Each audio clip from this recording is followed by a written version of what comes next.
Lu yang repot lagi lu. Bang. Lah, Mamang. Mau kemana, Mamang? Ya biasa ngarit. Masa tua-tua siang-siang keluyuran, tak tambah hancur. Ah udah jalan, emang udah bagian gua. Nggak usah repot-repot, Mang. Iya, Bos. Cariin rumput.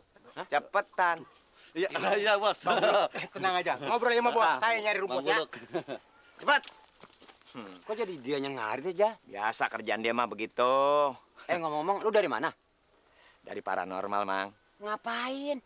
Paranormal bilang kalau jodohnya Jali itu Julia. Pas sama impian gua. Kok bisa pas? Gua ngimpi kayaknya Jali pasti jodoh sama keponakan gua, si Julia.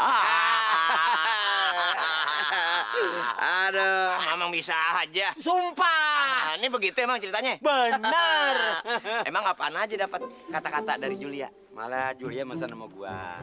Tapi Jalu nggak percaya. Iya. Siang nggak bisa makan, malam nggak bisa tidur. Gua bilang kenapa sih?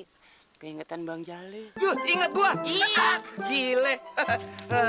Terus sama yang lain kira-kira bagaimana perbandingan dengan laki-laki yang datang ke rumahnya? Kalau orang kampung sih jangan tanya. Kalau Julia jodohnya sama Bang Jali, gua bantuin apa juga. Iya. Ambil. Romi sama Edoy bagaimana itu? Payah. Pelit, pantat burik. Gak pernah ngasih duit. Kalau Jali? Kalau Jali mah pokoknya orangnya lawyer, cakep lagi ya. Ambil.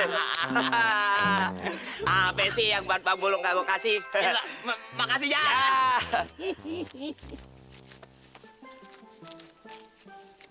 Mang, Hah? ada kesalahan teknis. Salah apa? Teknis. Maksudnya? Kan saya harus ke bengkel, nebus mobil. Duitnya kagak ada. Jadi pinjam dulu. Pinjam yang mana? Ya minjem ini dong, ya. Terus buat gua mana? Ya masa nggak mikirin Mamang sendiri? Buat beli es kemong, lumayan. Oke, Jack. Ini Jal. Yang buat gua ini Jal. 1000. Yang tadi duit gua tumpuk, sekarang dikasih 1000. Tapi sejuta nggak ada 1000, nggak bisa jadi sejuta. Karena ada 1000 bisa jadi sejuta, nggak apa-apa. Yang penting duit.